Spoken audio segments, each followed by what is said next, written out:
ایک دفعہ کا ذکر ہے کہ مدینہ کے مصروف شہر میں ایک غریب شخص رہتا تھا۔ اس کی زندگی سادہ تھی اور اس کے پاس کھانے کے لیے بہت کم ہوتا تھا۔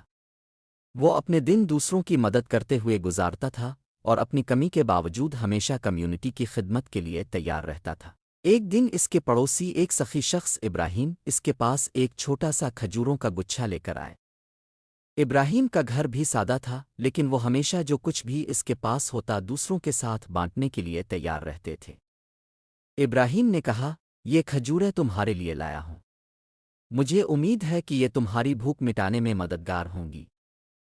کھجوروں کو ہاتھ میں لیتے ہوئے اس شخص کے پیٹ سے بھوک کی آواز آئی، لیکن کھجوروں کی پرکشش خوشبو اور نظارے کے باوجود اس نے اپنے آس پاس کے ان لوگوں کے بارے میں سوچا جو اس کی طرح مشکلات کا سامنا کر رہے تھے۔ اس کا دل اپنے پڑوسیوں کے لیے تڑپ اٹھا جو بھوک سے پریشان تھے۔ اس نے فیصلہ کیا کہ وہ یہ کھجوریں اکیلے نہیں کھا سکتا۔ اس نے کھجوروں کا گچھا لیا اور اپنے پڑوسیوں میں بانٹنے نکل پڑا۔ سب سے پہلے وہ ایک بوڑھی عورت کے پاس گیا جو اکیلی رہتی تھی۔ وہ ہمیشہ دوسروں کے ساتھ مہربانی سے پیش آتی، لیکن اس کے پاس خود کھانے کے لیے کچھ بھی نہیں تھا۔ اس شخص نے اسے کچھ کھجوریں پیش کیں اور اس کی آنکھوں میں شکر گزاری کے جذبات چھلک پڑے۔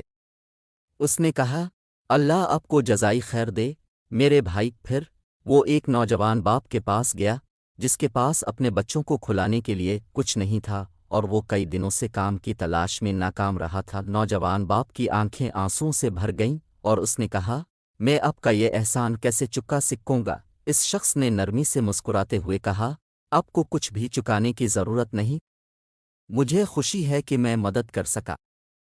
رات کو جب وہ سونے کے لیے لیٹا تو اس کا دل سکون سے بھر گیا۔ اس نے اپنی قربانی پر خوشی محسوس کی کہ اس نے دوسروں کی مدد کی، چاہے اس کے پاس خود بہت کم تھا۔